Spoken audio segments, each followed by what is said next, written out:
Hi, Assalamualaikum. Today I will represent about topic practice variability and specificity. The first presenter is me, I'm your Sheikha Dr. Mustafa. The second presenter is Siti Asrida Dr. Aini. And the last presenter is Umar bin Sabaruddin. Okay, the next slide is about the practice variability. Its mean refer to the variety of movement and context characteristic the learner experience while practicing a skill, and for movement and context characteristic that can be varied in practice with few ways. First, skill variation that will be required in the test condition, basically different form of a skill that will be in test condition. Second, physical contact in which the skill is performed in non-regulatory, no effect on movement characteristic of an action. And for the regulatory, environment control movement of the actions. And the last is situation in which the skill occurs. Okay, the next slide is about the example of content and variable practice for learning to shot free throw in the basketball. According to Sean Pitt in 2002, involved a university student who were not skilled basketball player practicing basket free throw. And for the C is stand for content practice. For VFB is variable practice front and back. For VC, variable practice combination. And for the VR is variable practice random. Okay, the next slide is the future performance benefit of practice variability. Research evidence show that more practice variability is better for learning and for the performance in future in tests. Situation that less variability, in other words, high variability in practice is better test score.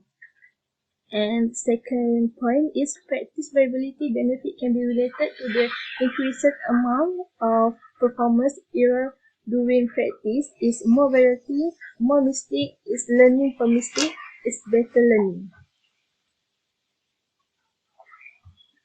Okay, the next slide is show how to implement practice variability. First, assess characteristic of the physical content and skill characteristic of that performance in trade of the particular skill.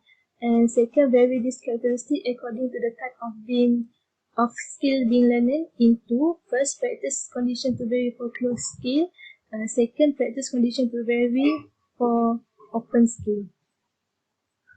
Okay, and this slide show about the closed skill is skill that involve an object in which performance determine the start of an action. So, for example, picking up a cup. Characteristic is non-regulatory condition, no control on movement characteristic of an action. Second, inter-trial variability. It means whether the regulatory condition, environment, effects, movement is the same or the different from trial to trial. And the second is the characteristic of the closed skill with the inter-trial variability is regulatory and non-regulatory conditions. For non-regulatory condition is in basketball, free throw is locations of court, presence of spectators, movement of spectators, chronos, lighting, and position of opponents. And the last is this do not affect the movement of a free throw. And for the open skill is environment determine when to begin the action. For example, catching a throw balls. And the last point for open skill is regulatory. Its environment has control of movement, and non-regulatory is in environment has no control of movements. Okay, and the last slide is show about the table, show the example of variant practice condition for two type of closed skill. For the interior variability of regulatory conditions, which is golf shoot using 7 irons, regulatory condition that remain content in a match, regulatory condition that can vary in a match, and the last is non-regulatory condition that can vary in a match.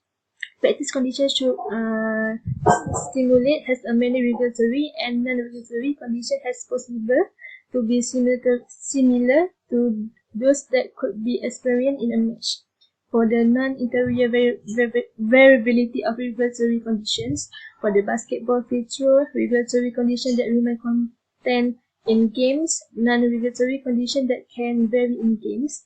Practice conditions should include as many non-regulatory conditions as possible to be similar to those that could be experienced in a game. Assalamualaikum, my name is Siti Asminda. Today I will present about organizing variable practice. Is there a best way to organize practice variability? Answer can be determined by applying the learning phenomenon known as the contextual interference effect. For the class day, there are three: block practice, random practice, and serial practice. Class day from 1 to 6 day. For the block practice, there are 30 minutes all overhand, underhand, and sidearm. And the random and serial, there are 5 minutes overhands or underhands and sidearm. Contextual interference.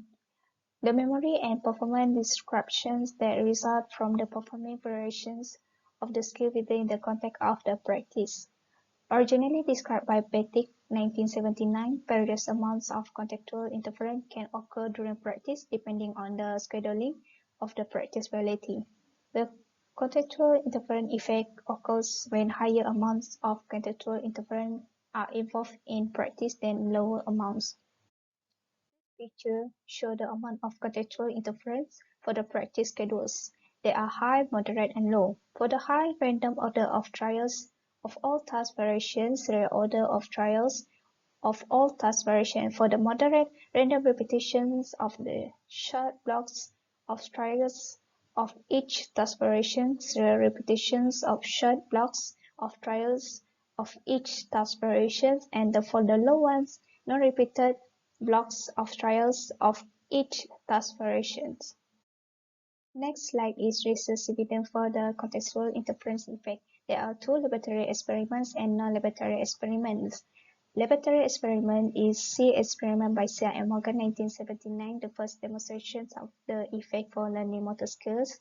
And non-laboratory experiments, there are two: beginner learning multiple skill variations, Meager and Gord 1986, badminton serves, skill athletes practicing to improve performance of multiple skill variations, Hall 1994, baseball players hitting different types of pitches.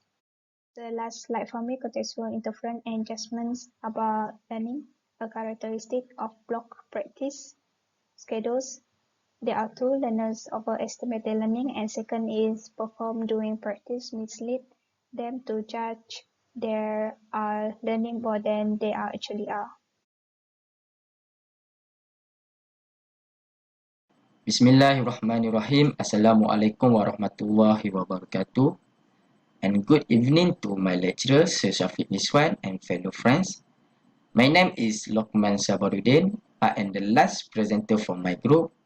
And now, I will continue my presentation about limits of the contextual interference effect. Research shows much support for the contextual interference effect, but also shows that it does not apply to all motor skill learning situations. Certain factors limit the generalization of the contextual interference effect. They have two characteristics related to the limit of the effect. First is motor skill characteristic, and second, linear characteristic. For the motor skill characteristic, not applicable to the learning of all motor skill characteristics. For the learner characteristic, especially age and skill level tend to be limiting factors. For the example, children with low contextual interference learn better. We go for the next slide.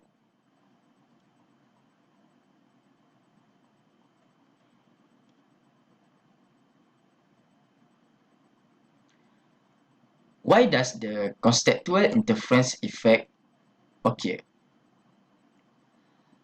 Two predominant hypotheses. First is elaboration hypothesis, and the second is action plan reconstruction hypothesis. Elaboration hypothesis, the effect is related to the elaboration of the memory representation of the skill variation that a learner is practicing. Random practice causes the performer to engage in different strategies and retains more skill variation in working memory. Engaging in connective activity during practice develops a more elaborate memory representation for the skill that he or she can access on test. For the action plan reconstruction hypothesis, high amounts of conceptual interference benefit learning because the interference requires a person to reconstruct an action plan on subsequent practice trial for each skill variation. Following a block practice schedule, the person can use the same action plan he or she used on the previous trial or slightly modified. In recent practice, the learner must reconstruct and modify that plan to attain the skill on the next trial.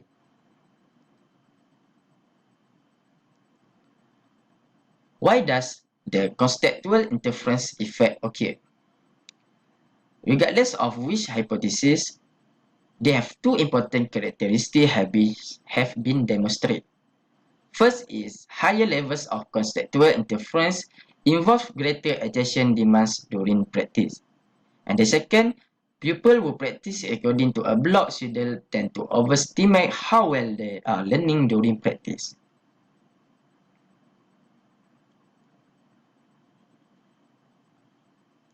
Okay. Practice specificity. Specificity of practice hypothesis. Test performance is directly related to the similarity between characteristics of the practice and test condition. The view that motor skill learning by practice condition characteristic. The more elements to skill of or situation have in common, the greater the amount of transfer of learning or performance. Is this hypothesis at odds with the conceptual interference effect? Agreement that the hypothesis applies to three characteristics of the practice and test condition.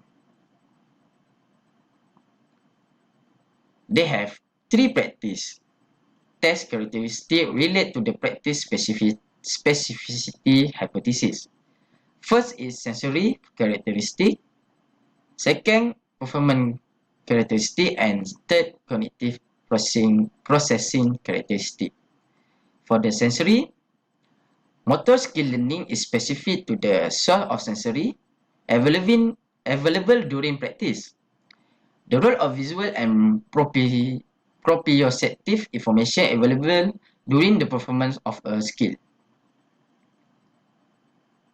For the cognitive processing, the type of practice that is best when a person is learning a skill is practice that requires the same type of cognitive processing activity that will be required in a transfer test regardless of physical similarity between practice and test situation. This is some example of graph. That's all for me. Thank you. Assalamualaikum.